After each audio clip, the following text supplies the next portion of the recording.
Welcome to Scrappin with Sheri.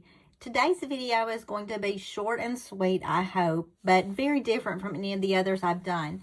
Mainly because I don't really want to do a layout today. Part of that is the fact that I've had all my family in town for the last 3 days, and so I haven't had time to create a new video. But I did want to take a moment to show you how to edit your pictures on your phone if you're not good at that, and to show you how I set up my pictures to get ready to print them. Now, remember I did those Thanksgiving pages pre-done on Wednesday, and I will get those finished hopefully by next week and show those to you on next Wednesday's episode. But for today, I just want to show you a little bit about editing. Now, I do have an iPhone. This is an iPhone 13, I think. And recently I updated it, and they changed a lot of things on the Photos app. So as I go through this, I may make some mistakes. But I took several pictures, and I just want to show you one and show you a little bit about editing a live photo. So I click on my photos, and this is a picture of my husband's mother, my husband, his brother, and then the 2 wives. And I took this on the, well, I obviously didn't take it because I'm in it. But this picture was taken on live mode, and you can tell that because it says live right up here in the top corner.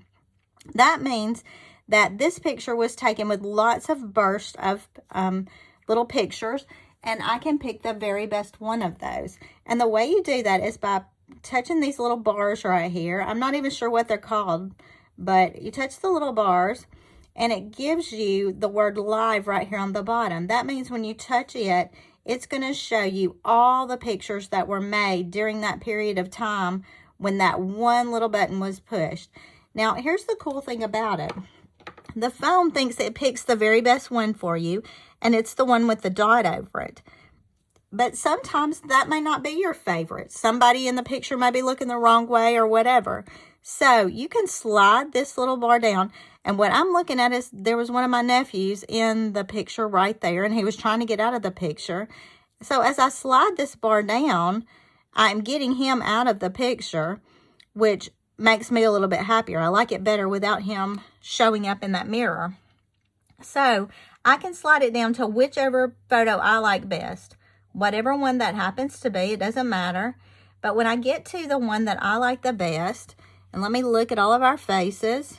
Everybody looks okay. I can hit Make Key Photo, and this is the one that it will save rather than all the others. Now, I think that's cool, particularly with children, because as they're moving around, you've got the option to choose the very best one, and sometimes they're going to be blurry, sometimes not.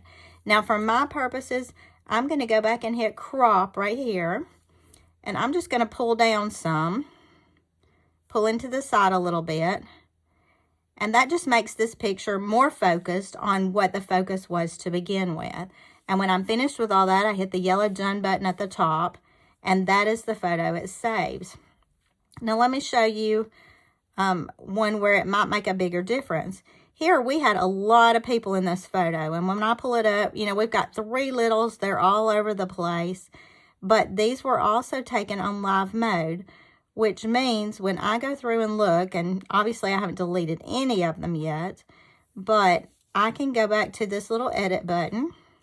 I can click on the live, and I can slide this slider bar to see which one I like the best of these.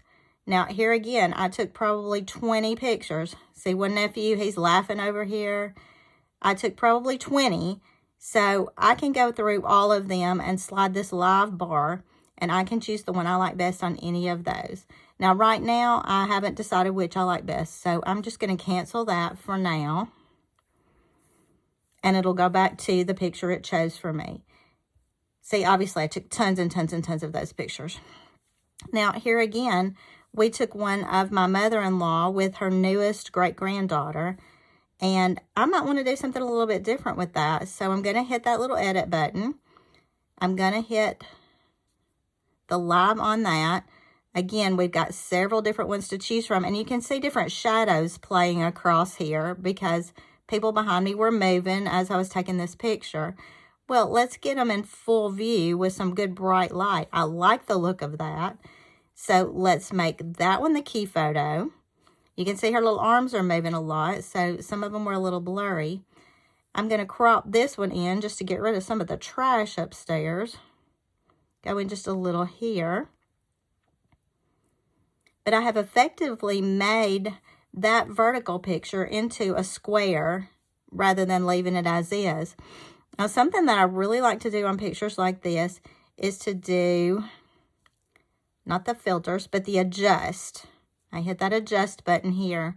And there's this thing way down here near the end that's called vignette. That's how I pronounce it. Could be wrong, could be right. I love this because when you do that, it kind of blurs the outside edges. So here's where it was set initially, and watch what happens as I move this little slider bar on the bottom. You can see black coming in on the sides, but what I love best about that is it really focuses in on the center of your picture by using that button. And I'm going to save that because I really like the look of that. That's also a great button to use if you have done anything in portrait mode. You're seeing all of my Thanksgiving pictures. So let's do this one. This is my husband and me with our granddaughter. This was done on live mode. So here again, I can hit that button with all the little the lines and dots, hit the live, and I can slide it to decide which one is the best. Now you can see her swinging her little leg. She's saying cheese, and that's a big deal in her world. So I like it when her little face is all scrunched up when she's saying cheese. Now let's see which one it chose for me. That's the initial one it chose. So far, I like that one the best because I love her little cheesy grin. So let's keep that one, the main one, but let's go into our adjust mode. You know what? I want to crop it first because I want to get some of these shadows out of the sides. So let's crop in on the sides.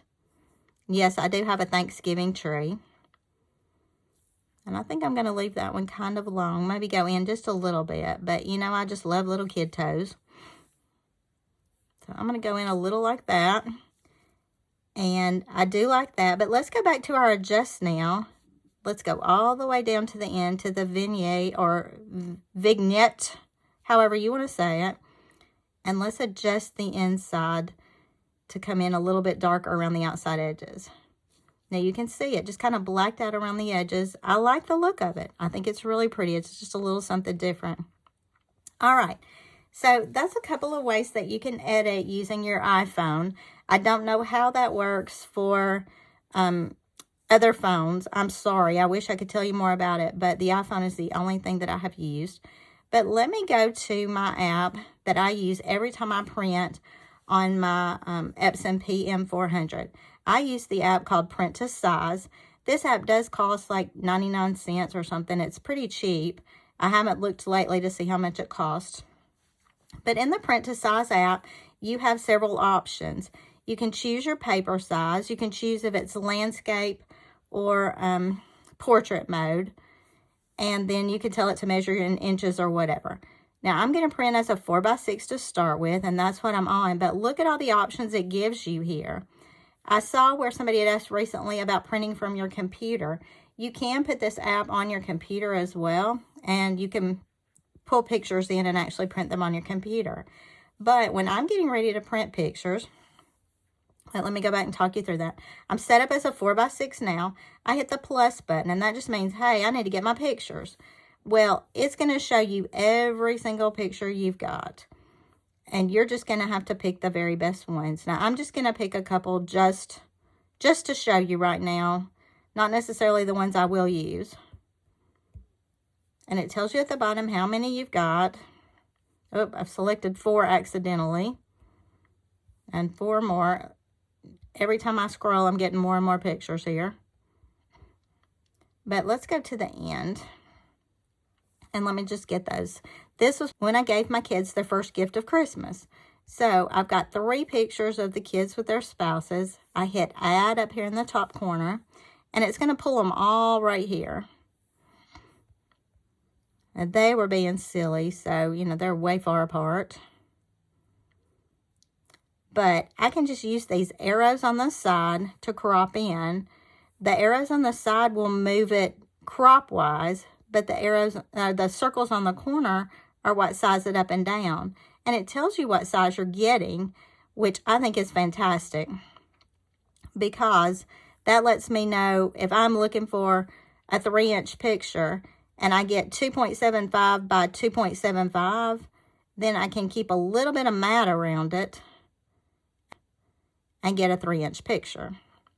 I hope that makes sense to you. I try to go down by about 1/4.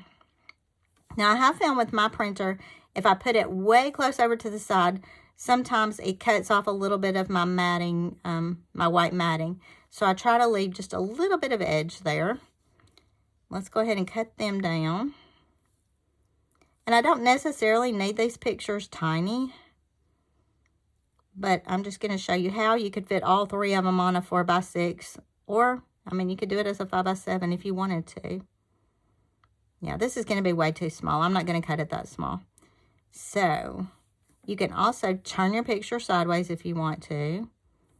And you do that just by tapping in the middle, and it tells you can delete, you can crop, you can duplicate, you can go back and redo what you've done. Lots of options here. But I do like the fact that you can crop directly on the app, and you don't have to worry about everything being cropped perfectly before you put it there. So, once you've got whatever pictures you want here, all you've got to do is hit this little print button. It's telling me that it's connecting to my Epson PM400, and I hit the print. And it's going to take just a minute because my internet's a little slow today. Oh, it's telling me my printer is out of paper. So, let's put some paper in the printer. Okay, so let's cancel that job and try one more time, now that my printer has paper in it. And in just a minute, it's going to start printing these pictures, and then I'll show you what we've ended up with. Now, the fun thing about this is if you want pictures a specific size, you can see that just by looking at these numbers right here. If you want it perfectly square, you can make it perfectly square by using these up and down arrows to make your sizing. And you've got arrows on all 4 sides. Then you've got the dots on the corners, and the dots are what are going to make it larger or smaller. So if I'm doing a calendar and I need a 1.5-inch picture, a 1.5-inch picture to go in my calendar, I can size that 1.5 by 1.5, and it's ready to go. And I could print multiples on this sheet and then cut them apart to go on a calendar. Now here's the photo that I ended up with. Remember, that's where we were initially. I'm going to go back to the sizing I had. And that's where we were. So this is what I ended up printing. Then all I've got to do is cut this apart, leaving my white border around the outside edges, and I'm good to go. So that's how I use the print to size app. Just as a recap, let me just go back through it one more time. I am going to delete these because I've already printed them. So I just hit the delete button. But this time I can pull them in. That might be confusing though. So let's just clear the page. So we've opened our print to size app. We hit the plus button. We choose whatever picture, and it'll show you right here. There's one selected currently. So we add that, and then I can size it however I want to. Now my last one was a 2.6 by 2.6. So I kind of want this one square-ish. So I can go the same dimensions here, but then I use the side buttons to pull it in a little bit tighter. And then that gives me the same size as the picture that I had here. Although I might want to go just a touch bigger with it. Now, so as not to waste this space on the side right here, let's see if there's any other one I want to add. And, you know, sometimes that's hard because I have not deleted anything currently. That's the biggest problem. But maybe we could do the one of everybody hanging out. And get the sky out of that, get the ceiling fan out. And that's not fitting well there, but I could size it down and put it right here on this side. I'm still leaving my edge. Now what you're going to see, as I try to move this, it's snapping it to a grid, and that's this blue dotted line here. I have not figured out a way to get it to not snap to the grids. It's not a big deal necessarily. You just kind of have to finagle that a little bit. And again, I'm going to scoot this one in just a touch so that I have a little extra border here, just in case it cuts it off. But once I've got my photos on there the way I want them laid out, I hit that print button, print here, and it's going to print it to my printer.